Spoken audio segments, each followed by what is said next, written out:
Welcome to another episode of The Brand Called You, a podcast and podcast show that brings you leadership lessons, knowledge, experience, and wisdom from thousands of successful individuals from around the world. I am your host, Ashutosh Garg, and today I'm delighted and privileged to welcome a well-known educator from Thailand who's making a difference, Mr. Cameron Fox. Cameron, welcome to the show. Hi, Ashutosh. It's lovely to be here. Thank you for the invitation. Thank you. Cameron is the founding head of VERSO, an international school in Thailand. So Cameron, let's start talking about VERSO. Before I get into what you're doing in the school, tell me a little bit about VERSO and what made you start this school in Thailand. Okay. VERSO, the idea for VERSO started probably around about 2015. There was an opportunity for a project that would involve my previous employers who owned the American International School in Hong Kong, where I had been since 2000. So they had very close friendships with the BTS group over here in Thailand.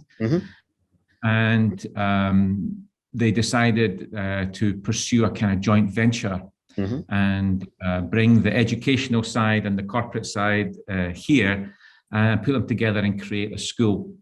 So that was the first conversations about this project started around about 2015. So it was just almost, Ashutosh, a blank sheet of paper. Wonderful. And we had the opportunity to kind of imagine, if we were going to build a new school, what could it look like? And that was the starting point for VERSO. How interesting. So, when I was reading about you, you say that, you have built a design-driven DNA for a school. Tell me a little bit about this and how does this make a difference in education? The design piece is really, really interesting. It's a very unique opportunity that we had. Obviously, to start a new school, we could have basically copied what we had already in place and brought over to Thailand. But instead of doing that, we wanted to really question what the model of learning needs to be as we're going forward and looking at the future. What is it that our schools will really need to do better? So when we started, we brought together a group of educators, as you would naturally do. Correct. And we spent a bit of time pulling together our ideas of what a great school would look like. And we eventually put that together and into a proposal and presented this to the investors.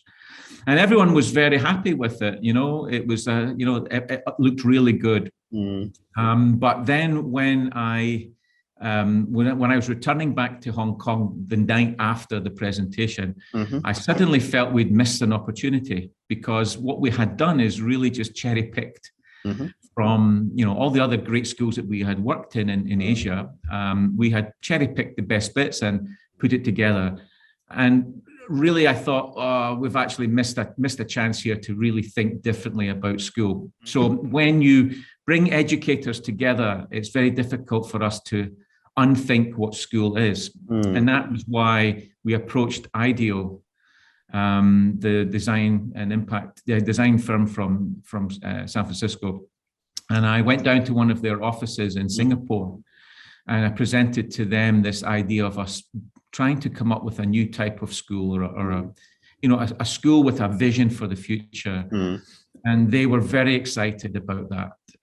So they helped us to kind of think through what it could actually be. And then, proposed to us that they be part of the journey. And that's how VERSO's DNA eventually got shaped, was because of the work that we did with IDEO.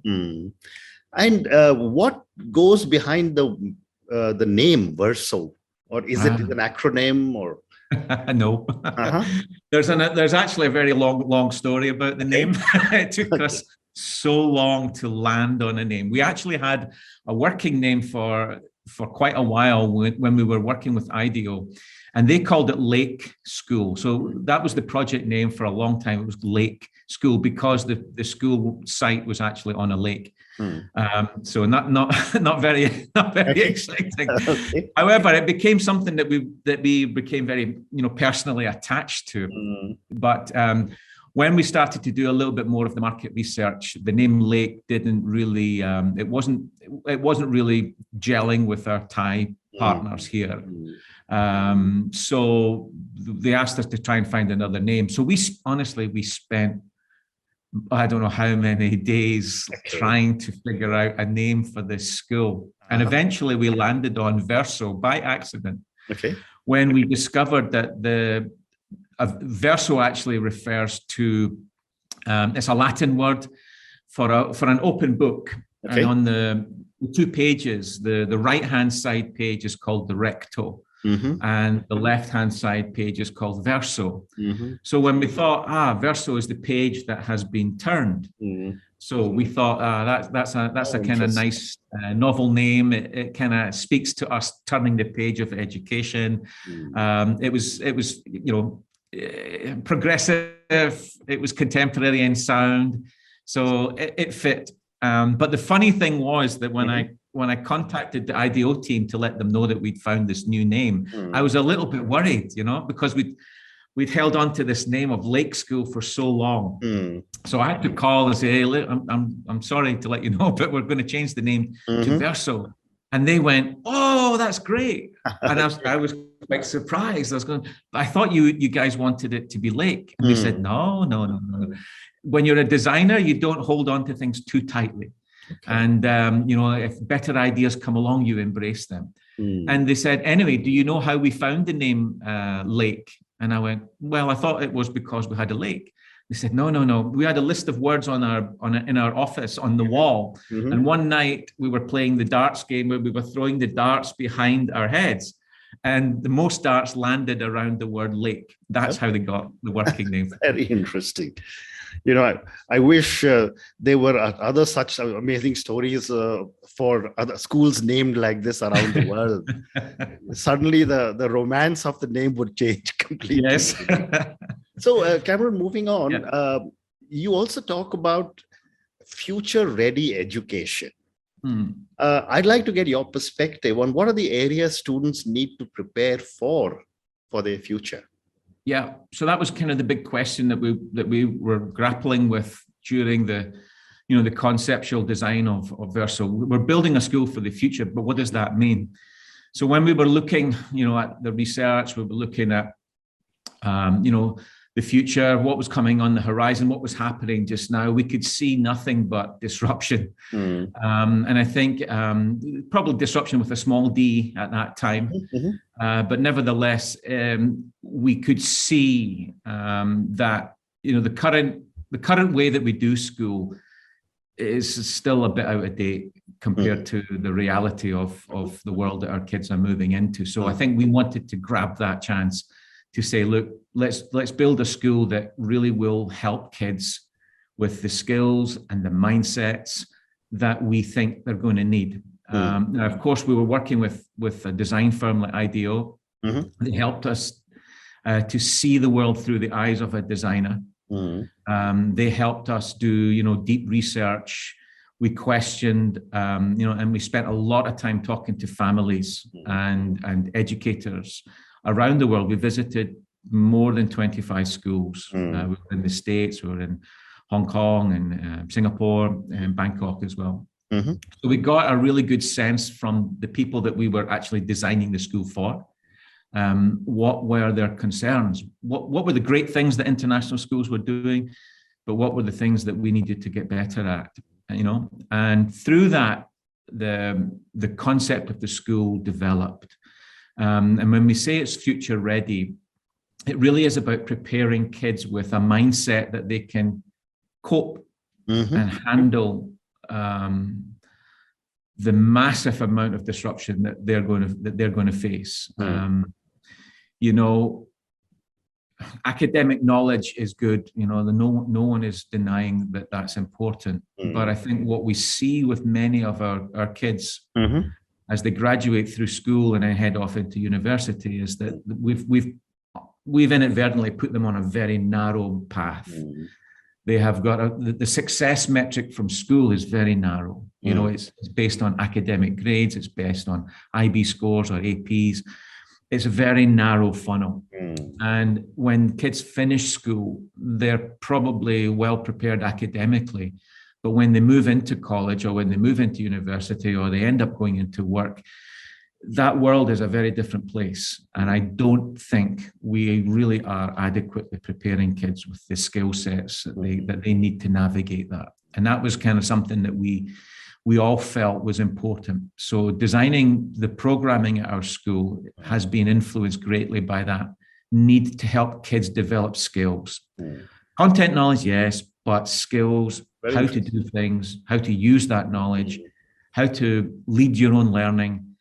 Those are the types of things that we think are future readiness. That's what kids will need as they move into a very unpredictable and very fast changing world. Very interesting. Again, when I was reading about you, VERSO is built on 3 beliefs. Would you talk to me about these beliefs and give me an example? I mean, the first one for our viewers, I'll just read out. As global citizens, young people need to have a deep understanding of their own personal and cultural identity. The second one is young people need to know how to connect at both local and global levels. And the third one was young people need to develop the confidence to lead their own journeys. Yeah. These are our 3, our 3 founding pillars, Ashutosh. They complement each other. Okay, they're not standalones. They're very much a trinity. They're complementary. When we talk a lot. When we talked a lot to kids in international schools, culture and identity are very important, especially for kids who are maybe third culture kids or kids who have spent an inordinate amount of time abroad and moving to different countries. That sense of knowing who you are can be a challenge. And I think what we wanted to do at VERSO was to make sure that everyone gets an opportunity to really dig deep into who they are. And that comes through in terms of the types of learning that they're good at, their interests, their passions. We really encourage people to know who you are. I think a lot of that has got to do with your cultural identity, but also your own personal, who you are as a person. So that human side of who we are is something that we wanted to focus on. The second piece is about the engagement. It's actually connecting, having the skills to build community wherever you go. Our kids are very mobile. They're international school kids. They're going everywhere.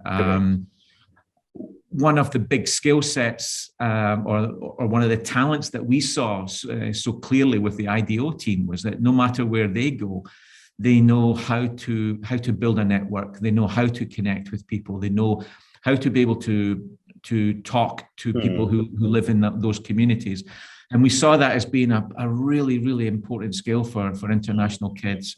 So how do you build those networks? We do a really good job in international schools of helping kids to think globally. Global citizenship is part and parcel of the language that we use in international schools, but we don't do a really good job of connecting kids to the local communities. I know that there are many schools who do many projects with the local communities, but I don't think it's a core focus. For us, that's what we wanted to make sure. VERSO was a school where kids were really, really connected to the world around them, not just as international students, but as local people living here. What is the world like? Correct. And then the third piece really is what we want the end, the outcome to be of learning at VERSO is that our graduates leave school with a real sense of who they are. They know how to build community, but they've got the confidence to choose the journey that they want to lead. And that's not an easy thing for kids to arrive at when you consider the pressures that they're under in terms of the parental expectations, societal expectations, school expectations. You can't be a success unless you go to this university. those types of challenges I think are genuinely tough.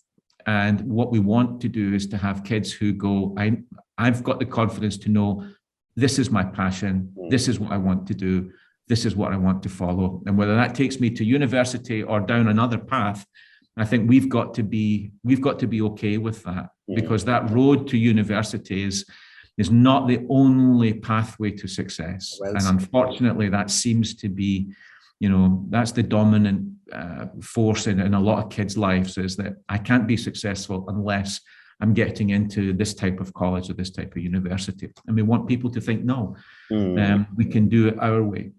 How interesting. You are also, Cameron, connecting your students to the startup community. Yes.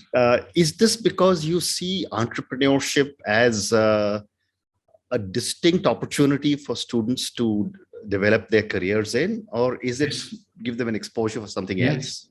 No, I think you're right. It's look at the economy. Look what's happening. The amount of self-starting young entrepreneurs everywhere is fascinating. I think it's really exciting, and I think this is one of the things that we want to reveal to families, is that the world out there is not the one that we walked into when we were at college or university. It's kids nowadays have got much greater opportunities to do things very differently from the way that we did. So connecting them with, we're really excited with the startup community here. Bangkok's got a great startup community, very creative, great little ideas, young people coming together, starting up small enterprises, developing apps, getting involved in crypto. All of those things are flourishing here, and it's an amazing energy to tap into. And we want our kids to get inspired. We want them to see that the world there's lots and lots to be optimistic about. And if you've got a talent about something, you can pursue it. You can build a career in it, or several careers in it. But it's really about connecting them with that energy and bringing the startup world into the kids' consciousness and helping them to see this is what young people are doing. Don't be afraid of it. You've got the skills and the talents. You could do this as well. Amazing. So, Cameron, my next question is, drawing upon your vast experience of working in different countries, how does culture impact education? I've actually not worked in that many countries, to be honest. I've been in international education for a long time, but I was in Hong Kong for 26 years before I came out to Thailand 3 years ago. So my base has always been in Asia. My base has always been predominantly in Hong Kong. I've done a lot of work with accreditation bodies, going around the region and things. So I've seen a lot of international schools. Correct. In different countries. Culture, I think, does have an impact. I think it has an impact in the way that society works, the way that learning is valued, some of the work ethics that come into it. I mean, you compare Thailand and Korea, or Thailand and Japan, or there are distinct cultural differences in the way that families look at schools, the way that kids behave in schools. So I think culture does have an impact, but I see it as being something, for us, it's about understanding the culture, not to be agnostic to it, but to be really sensitive and aware of how those cultural rhythms and forces shape the way that we work with our kids. So I'm very, very interested in how international schools are beginning to challenge the idea of colonialism. That I think we're really beginning to waken up to the fact that we need to embrace a lot better the cultural diversity that we live in, and not to sort of see things through a very Western lens. So all of these things, I think it's an interesting time for us as international educators to really be looking at that. And culture itself, I think, is a richness that I think we need to tap into more. Well said. You also mentioned that you are re-engineering a conventional US curriculum. Help me understand this maybe with an example. And why Okay. US curriculum? Well, the school I was at before was the American International School. So the founders of the school are very committed to US education. So we wanted to build a school here which had a US curriculum, not British or IB. Okay. But what we wanted to do was to, again, live up to this idea of innovation. Let's try to look at the future and adapt what we've got to make a better fit. So we did a lot of research again. We spent a lot of time looking at different curriculum frameworks from the US. And we eventually settled on New York's standards, state standards. And what we've done is we've got a team of learning designers who are almost like curriculum engineers. And they kind of work in the background, and they have been helping to take the New York curriculum and then overlay on that what we're calling our future ready skills. So it's kind of about it's kind of reconnecting the traditional curriculum with something which is a little bit more skills based and competency based. So that's what, this is the learning architecture of the school is really what we're talking about here when we've re-engineered it. We still meet the graduation requirements for the high school diploma, but we have infused the actual curriculum with what we've identified at the moment as 141 future ready skills, which are all organized under six areas of ventures, communication, self, thinking, inquiry, and humanism. And what we've identified are skills that we've then aligned with the curriculum standards from New York. So we've blended them together. And then we're working on, a unique transcript, very similar to the work that's getting done in the States at the moment with the Mastery Transcript Consortium. So we're trying to develop a competency-based transcript that gives kids a much more holistic representation of who they are, rather than just a list of subjects and grade levels. So there's lots and lots of kind of background engineering going on at the moment as we build that, and then developing the software to go along with it. So it's a massive challenge. Thankfully, I'm not the one who's having to do it. Okay. Cameron, on that note, thank you so much for speaking to me. Thank you for taking me through this incredible journey that you have started on with VERSO to create such an amazing international school. I sincerely hope I'll get an opportunity one day to come and see you and see the amazing things that you're doing in VERSO. Thank you for talking to me about your 3 beliefs and about all that goes into building such an amazing school. Thank you again, and good luck.